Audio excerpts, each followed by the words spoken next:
afurtama tokko, Maatewos 5:17 fi Galaatiyaas 4 sirriitti ilaalu qisiiwwata kanneen sirriitti hubachuu qaba.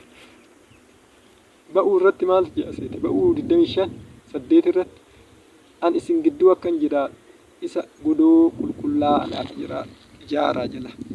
Godoo qulqullaa akka nu ijaarruuf Yesuus Waaqayyoof nu ibsa. Ba'uu 27:16 irratti godoon kun immoo kutaalee adda addaa barrii karra akka qabu, uuddii akka qabu, iddoo qulqulluu akka qabu firoota keessattis iddoo qulqullootaa akka qabu nu ibsa jechuudha. Godoon akkanatti ijaarame kun immoo Ibroota 9:1-4 Kiristoos garuu waan gaggaarii dhufuu jiru sani hangafa lubaa ta'ee erga mul'ate gara godoo caala guddaa. Inni godoon akkanatti ijaarame laa Waaqayyo godoowwata ijaarra jechuudha. Ijaaraan jechuun fakkaattii akka ta'e nuu ibsa jechuudha. Ibroota 9 irratti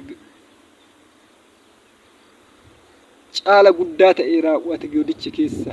Kiristoos aarsaa kan immoo aarsawwan kunniin immoo aarsaa Kiristoos akka bakka bu'u lubni keenya lubaa Yesuus Kiristoos akka ta'e nuu ibsa jechuudha Ibroota kanarratti. Kana waan ta'eef godichi akkanatti ijaarame kun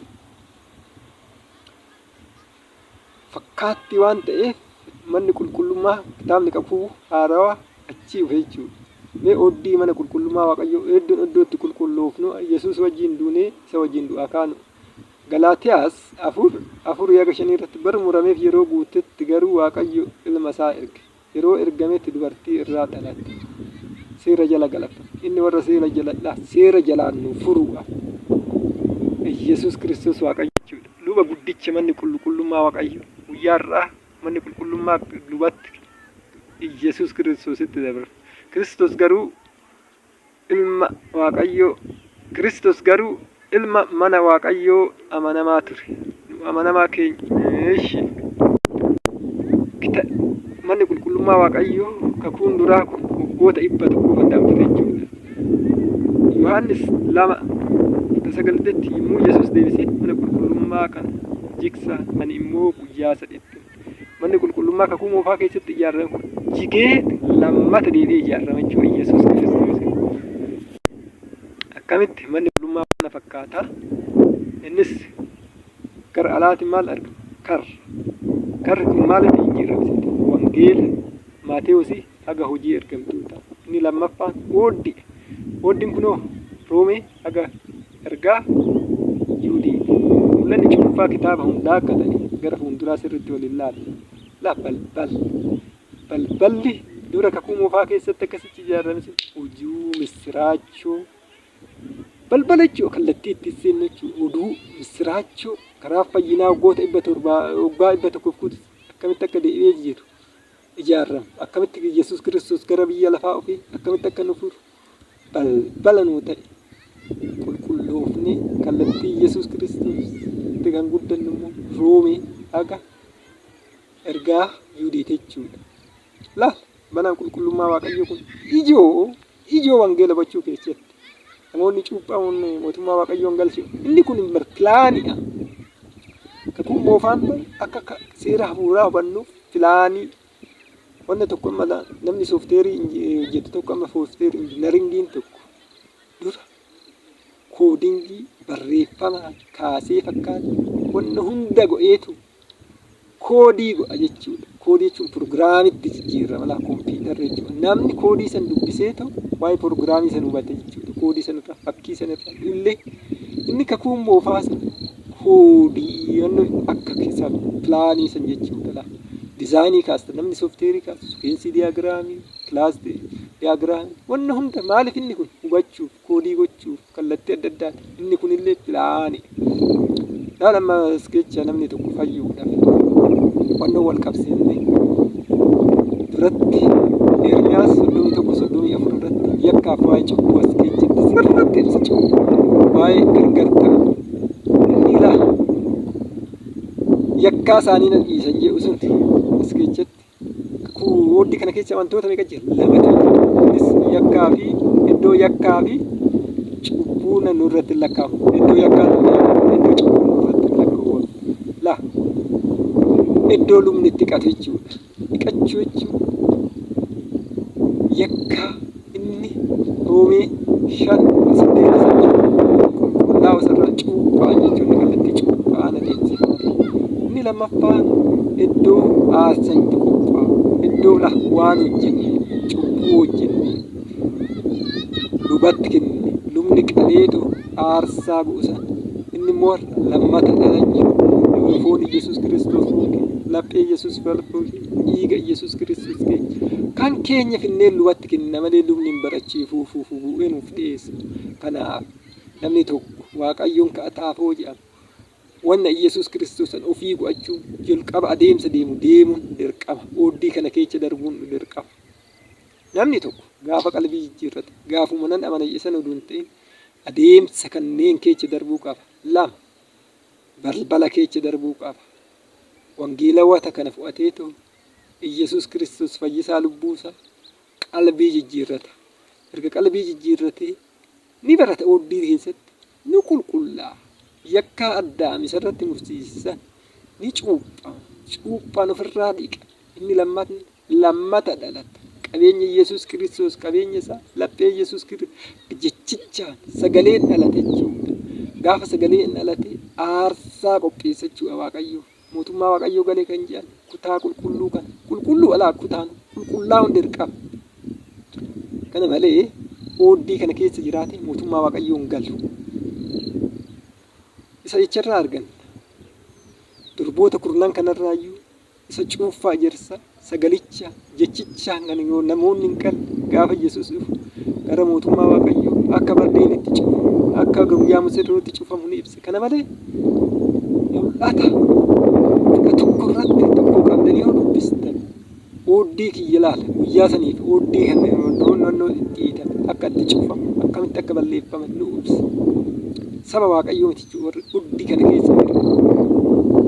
Kanaaf gara kutaa qulqulluu malee warri qulqulluun ta'a warri qulqulluu warri lammatan dhalan gara mootummaa Waaqayyoon gala jedhanii too namoonni barsiisan kun barsiisa dogongoraadha. Ooddii keessa darbuu dirqama keenya lammata dhalachuu aarsaa dhiyeessu. Kanaaf yaa nama itti yaadatu sirriitti barsiisa sirrii dhiyeessaa malee barsiisa akkanumaan nama dogoggorsiisu dhiyeessuun keessan baay'ee ulfaata.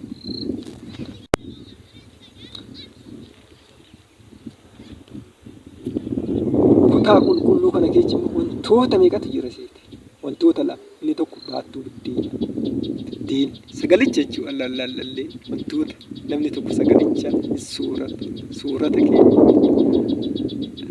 Inni lammaffaan immoo baattuuwwan ibsaa turban hafuura qulqulluutiin jechuudha. Kakuu moofaa keessatti baattuun ibsaa kun zayita calalamaa halkanii guyyaa lubatti fidanii tosan irraa dhifaa bula. Inni kun immoo fakkaatti lala. Hafuura qulqulluu sagalee Waaqayyo kun jechi Waaqayyo kun nurraa dhiifuu qaba jechuudha. Waldaa kiristaanarraa dhiifuu qaba jechuudha. Innis macaafni beekumsaaf sodaa Waaqayyo beekumsiif sodaa Waaqayyo waa'een beekumsi inni macaafni seera ba'uudhaa amma macaafa Iyyoob isaa kanaaf fakkaatti ta'a. Fakkaattiin kun humna hafuura qulqulluutiin isa kana hubachuuf macaafa Iyyoobii ba'uudhaa hanga Iyyoob dubbisuu qabna jechuudha. Macaafa maal beekumsaaf sodaa Waaqayyoo macaafa inni kun fakkaatti humna hafuura qulqulluu jechi sagalichi Waaqayyo nu keessaa dhifa jechuudha. Inni lammaffaa fakkeenya jechuudha. Inni lammaffaan gara beekumsaaf sodaa irratti gorsaaf humnaa macaafa raajota macaafni raajota fakkaatti pilaaniin kun humna hafuura qulqulluutiin nu keessaa inni sadaffaa macaafa ogummaaf hubannaa Waaqayyoo humna fakkaatti macaafa fakkeenya haga weedduu caala. Isni kun fakkaatti nu ta'a jechuudha. Isa kana humna hafuura qulqulluu beekumsi Waaqayyoo humni Waaqayyoo nu keessaa dhifa. Inni immoo fakkaatti kallattiiwwan kanneen beekumsaa fi sodaa Waaqayyoo. Inni lammaffaan immoo gorsaaf humna. Inni sadaffaan ogummaaf hubannaa. Kunniin akkuma jirutti bakka tokkotti maal jedhama? Yoo kallattii kanaan kallattii Waaqayyootti guddan Yesuus Kiristoos fakkaatti hafuurri fakkaatti inni gidduu kun nu keechaa dhifuu qaba jechuudha. Inni kutaan gara dhumaa bantii waaqatti jijjiirame iddoo qulqulloota Iyesuus Waaqayyo qofa achi keessa jiraata jechuudha. Namni kamiyyuu seenuu hin danda'u kakuu moofaa keessa. Too seeniin ajjeefame hangafni lubaa keenya Waaqayyoodha. Waaqayyo inni immoo Iyesuus Kiristoos hafuura qulqulluu Waaqayyo immoo jedhu kakuu moofaa keessatti abbaa ilma hafuura qulqulluu akka ta'e kana dura isinii ibseen ture inni illee achirratti agarra. Seera uumamaa 1:26 kana booda Waaqayyo koottaa akka fakkaatti keenya kana booda Waaqayyo kana booda maal akka fakkaatti keenya akka bifa keenyatti nama isaanillee qurxummii galaana irratti wantoota lafa irratti hunduma irratti mootummaa qabaatan Waaqayyo jedhamu abbaa ilma koottaa jechi wanta lama ol ta'uu danda'a. Sadeen tokkummaan duruma kakuu moofaa keessatti Waaqayyo wantoonni sadeen kun abbaa ilma hafuura qulqulluu waaqeffamuun akka ta'u namni kamiyyuu laal waaqeffamuun haga fe'e guddatu laal kallattii kanaan hanga fe'e gara Waaqayyoo guddachuu dandeenya. Garuu kutaa isa sadaffaa isa seenuu hin dandeenya. Aarsaa fudhachuu namni kamiyyuu hin danda'u. Nama ta'ee uumama ta'eetu aarsaan kan maluuf Waaqayyo qofa uumaaf qofa isa bantii waaqa la'u innillee ilma hafuura qulqulluu abbaa qofaaf jechuudha. Kanaaf har'a kan waaqeffachuu qabu sadan tokkummaa abbaa ilma hafuura qulqulluu qofa jechuudha. Macaafni kakuu moofaa kana dura sirriittis ni ibsa akkuma jiru gara macaafa kakuu haarawaa jijjiirame jechuudha. Baattuu ibsaan ture kallattii torbaan nu keechaa ifuu akka qabu akka kanatti fakkii kanarraa akkuma jirutti akka jijjiirame fakkii kanarraa hubachuu hin dandeenya. Yaa saba kee yaa daawwattoota koo hojii Waaqayyoo wal wajjiin hojii maaloo sabiskiraayibii laayikii koomantii naa kennuu hin dagatina. Waaqayyo hojii kana eebba kana na wajjiin hirmaadhaa. Laayikii sabiskiraayibii sheerii gochuun na gargaaraa saba keenya. Waan dhaga'umaa obsaan dhaggeeffattanii ayyaana araarri nageenyi Waaqayyo teessoo isaaniitirraa ayyaana isin yaa baay'isu jabaadhaa. Tooppikii biraa isa cimaa fi qulqulluu ta'e walitti deebina nagaan tura.